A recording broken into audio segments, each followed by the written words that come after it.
You've probably heard of Dave Ramsey's 7 baby steps, but have you heard of the money guys and their financial order of operations? Today, we're going to compare and contrast the two different frameworks about where to put your next dollar. If you don't know already, my name is Kevin Pura. I am a certified financial planner. Let's go and find out which of these frameworks is better for you. Let's go. All right, so I got both of the 7 baby steps and then the financial order of operations here pulled up on my screen. Again, like I said, 7 baby steps. Dave Ramsey, I'm sure we all know who that is. The financial order of operations over here is by the Money Guys, so that's Bo Hansen and Brian Preston over at the Money Guys. I think actually they're both down in Nashville, Tennessee. I think they literally live in like the same area, so very close to each other, which is kind of funny. But yeah, the FOO over here, as it's called, is 9 steps. The baby steps is 7. So let's go ahead and compare and contrast the two here. Let's start with step number 1. Let's start with the baby step. So save $1,000 for your starter emergency fund, and for the financial order of operations, or the FOO as I'm going to say, get your deductibles covered. Okay, so why are we starting here, right? So when you have a financial plan, you really want to make sure you have something to keep you, as I say, out of the financial ditch. And you want to have some type of fund, even if it's small, built up to prevent you from making a disastrous decision like getting on payday loans or credit card debt, things like that. So basically, this is going to help you if, say, you have a small emergency or anything like that. Dave Ramsey says to get $1,000 and then you can move on.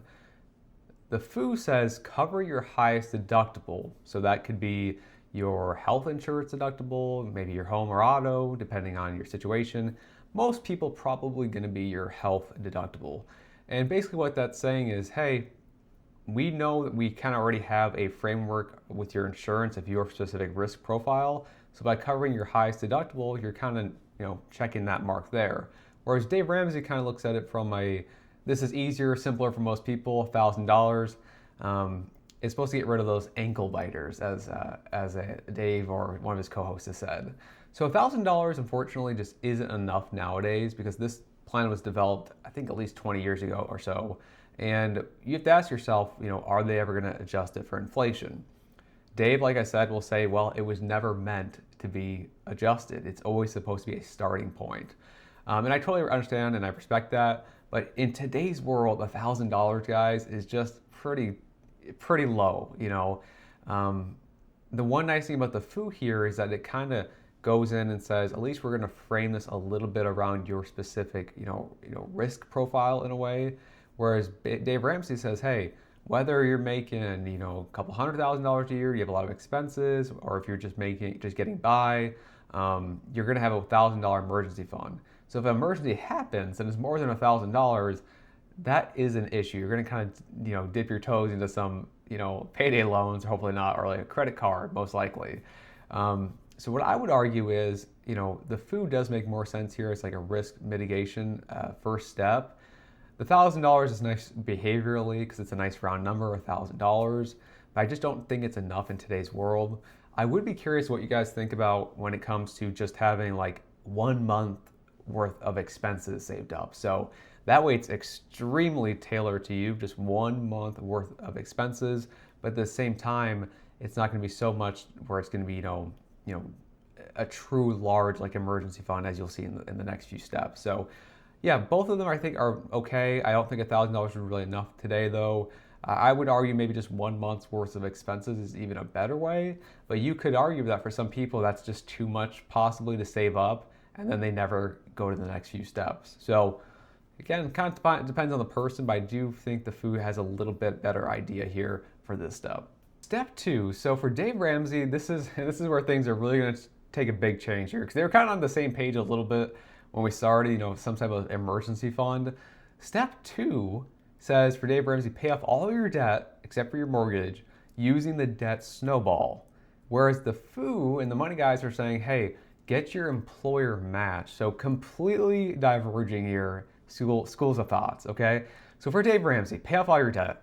Guys, honestly, that's pretty bad advice. Like, unless you have a lot of high interest debt, if you have any low interest debt and you're prioritizing paying that off, just mathematically speaking, that is a big pitfall. Now, I personally am never going to fault somebody for paying off debt because you are at least getting a guaranteed rate of return. But if it's a low, like if you have like a 3, 4, 5%, interest rate on like, say a student loan or something like that, or an auto loan, you definitely would be forgoing earning money in the market, possibly instead of paying that down.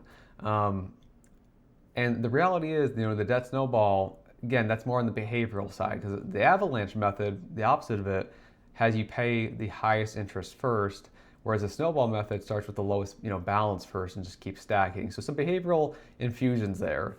But again, that's pretty bad advice just in general when it comes to mathematically speaking. Behaviorally, I can sort of see where they're coming from for maybe for the average American if you have a lot of high interest debt. Because if you have high interest debt, at least you're paying that down, you're getting a guaranteed rate of return, but it would have to be at least like 8, 9, 10% on that interest rate for it to, I think, to make more sense. Because then instead of saying, hey, paying off a low interest loan and investing in the market, at that point you'd be paying roughly what the market earns. That would make more sense. But the problem is, instead of investing at all, you're just paying down debt. And even in the short term, that paying off the debt might be beneficial. If you're especially younger, investing is so powerful that it will crush even, some of those higher interest rates over the long term because of compounding interest. I'll tell you what I mean here in a second. So the FOO comes in and says, hey, get your employer match. So say your 401k, some folks will get like, say, a dollar for dollar match up to 5% of their salary, okay?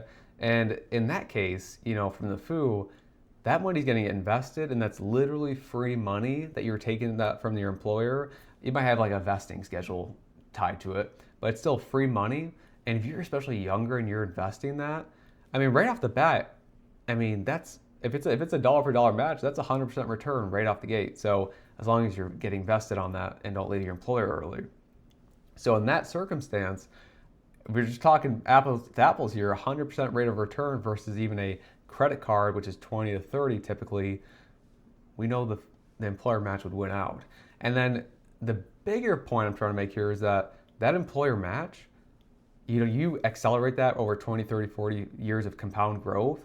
That little employer match you started off with in your 20s or early 30s is so powerful, guys, when it comes to retirement. That's a lot of money that's going to be snowballing. Talk about the snowball method. That's a snowball right there. So totally two different lines of thinking here.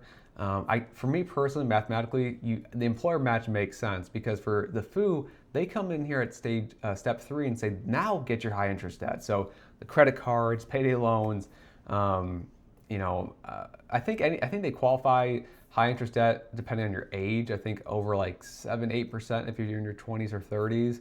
So you have to double check that. But for most people, paying off those credit cards, any high interest debt, it should be like a top 3 step because the reality is, if you're investing in the stock market and hoping to earn say 10%, 8, 9, 10%, and instead you're paying a credit card company 20 to 30% a year, that really is just shooting yourself in the foot. So I like what the FOO has done here. You got the deductibles covered, you get that employer match, which is so powerful, and then you go for the high interest debt, where Dave says, hey, get that $1,000 and then go pay off all of your debt except for the house. That's a big divergence there. I'm curious to hear what you guys have to say, because from my experience, if you have low interest debt, man, you are really going to be foregoing investing, and that could hurt you. But we'll talk more about that in the next few steps here because this is going to start getting really interesting here. So step 3 over at Dave Ramsey says, hey, save 3 to 6 months of expenses in a fully funded emergency fund, which of course would be very similar to the FOO stage 4, step 4, emergency reserve. So yeah, again, this should be pretty early on in your framework, because we had that small emergency fund, but you really do need something a bit bigger to cover, a job loss or things like that. So again, I think both these steps are very similar in what they're trying to say. 3 to 6 months, totally, reasonable and understandable. And I would just add in, hey, put it in a high yield savings account, because a high yield savings account is going to actually earn you some interest. Right now, like 3.5%, 4% around there, depending what the Fed does. And yeah, both of them very, very similar. And I think they're both very solid steps that you should definitely implement. Step 4 for Dave Ramsey says, invest 15% of your household income in retirement. Whereas in the FOO, we're going to have a bit more steps here. So we basically have 3 in 1. So you have the Roth and HSA, max those out first, or at least contribute in step 5. Then max out, I guess, other retirement accounts. So maybe your employer-sponsored 401k, 403b, 457s, things like that. And then step 7, hyper accumulation. Now, I believe the money guys, aspirationally, they say invest 25% of your, I think your gross income, I would imagine, in for retirement. And again, that's a pretty big goal. There's definitely going to be some lifestyle cuts for some people. But of course, optimization, maximization for retirement and retiring early, that obviously is going to make more sense. But the nice thing about Dave Ramsey is 15% is, I think, a more achievable, doable number for just the average person plucked off the streets in America. And it probably is just going to be less lifestyle taken away from them. And it's a bit simpler, right? But when it comes down to optimization, we know that like step 5 in the FOO, the Roth and the HSA, those are some of the most powerful tax advantage accounts out there. So you would be crazy not to take advantage of them. So I kind of like the fact that the FOO has expanded those 3 steps, basically that 1 step into 3 steps, and sort of has kind of ordered them in the best way in terms of basically tax efficiency and maximization. Where Dave, it seems like he just says, hey, invest 15% in retirement. Doesn't really matter which way you do it, just do it. Again, simplicity, I get that. But in terms of actual optimization, you got to go with the FOO. But again, in terms of lifestyle and like what's more achievable for the average person, 15% to 20% is more realistic than 25%. So again, it depends who you're talking to. So you're talking to me, mathematically optimization, the FOO so far is making more sense to me. Step 5 of the baby step says save for your child's college fund. Well, that's basically step 8 for the FOO, which is prepaid future expenses. So definitely a different ordering here, both of them are, putting some money away from retirement before you go for those other goals. I do worry though that if you prioritize things like paying for your child's college or helping them at least offset some of the cost for it, you might be reducing your future as well as like the parent in terms of your retirement. Now, obviously, if it's a huge goal of yours to be, saving up in like a 529 plan or something for your child's education, more power to you. I totally get it. But generally speaking, I do know some people might be over prioritizing that instead of putting money into their own retirement. Because we do have to understand that, a child, a teenager, or young adult has their whole life still to invest and make money and put away money for retirement. And of course, with college, there's different scholarships and technically loans and things like that to help pay for it. But again, 529s are great and I love them, but I would be careful over prioritizing it. But if it's a big, if it's a big thing for you, more power to you. But it is interesting that that's step 5 of the baby steps. Whereas for the FOO, they say that's basically step 8, and then I guess any other prepaid future expenses that you want to take care of. So maybe it's a car or a boat or things like that. So, and I think that's a pretty good spot to put that as well. But again, 2 different schools of thoughts there as well. Step 6 for Ramsey says pay off your home early, and step 7 is build wealth and give. While on the FOO, we're at 9, which is low interest debt. So again, we're finally here at that low interest debt in the FOO. It's the very last step, which again, mathematically and optimization wise, it kind of makes sense, right? We're not going to be trying to prepay a 3% mortgage. It just doesn't make sense. I am glad, at least with Ramsey, that it is pretty low on the list for paying off your home early. It would be crazy, unless you had a really high interest rate, to be putting that like step 2 when it comes to paying off all your debt.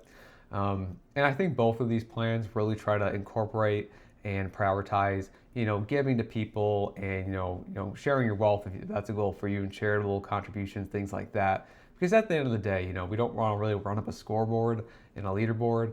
I think it's good to give and help other people out as well. So, again, just looking at all these steps here, if we're talking about financial optimization, doing things what I would say is the mathematically correct way, what's the most optimized way, it's no doubt the FOO is the better option. I've run simulations on this, which by the way will be a separate video. I do want to show you guys some simulations I've done, but the FOO it takes the cake there. Now, the baby steps, what I do like about them, although mathematically it's not the best way to do it, definitely, and it's really because step 2, paying off all that debt, but by not investing at all, especially if you're young, is so can be really reckless in some ways. But the one thing I like about it is that it's kind of compressed more and it's easier for people to follow. And for the average person, again, you're watching a finance video, you may not be, really the average person out there in America. So if you take the average person, they really may not, be as open-minded when it comes to the longer-winded FOO, which is a bit more nuanced and a bit more in the weeds. Whereas with Ramsey, they kind of put you in this, it's quick on the chopping block, and you can kind of work on that. But again, I just think, mathematically and in terms of long-term wealth accumulation, the FOO is vastly superior. So yeah, that's my take, guys. Again, I don't think either of these plans is horrible. I don't think you're going to be doing yourself a great disservice by doing either of these plans or the baby steps. That's not how I view it personally. There's a lot worse things you could be doing out there with your money, like gambling or all the other crazy things people do. So yeah, hope you guys enjoyed this video. I will make a separate video, hopefully on the simulation side of things, to show you exactly which of these do better when the numbers are actually crunched and put in, a profile of an individual. So let me know if you guys do want to see that. But other than that, you guys, thank you so much for watching. I'd like to hear your opinions in the comments below, respectfully and very nicely. But other than that, thanks for watching, and I'll catch you in the next video.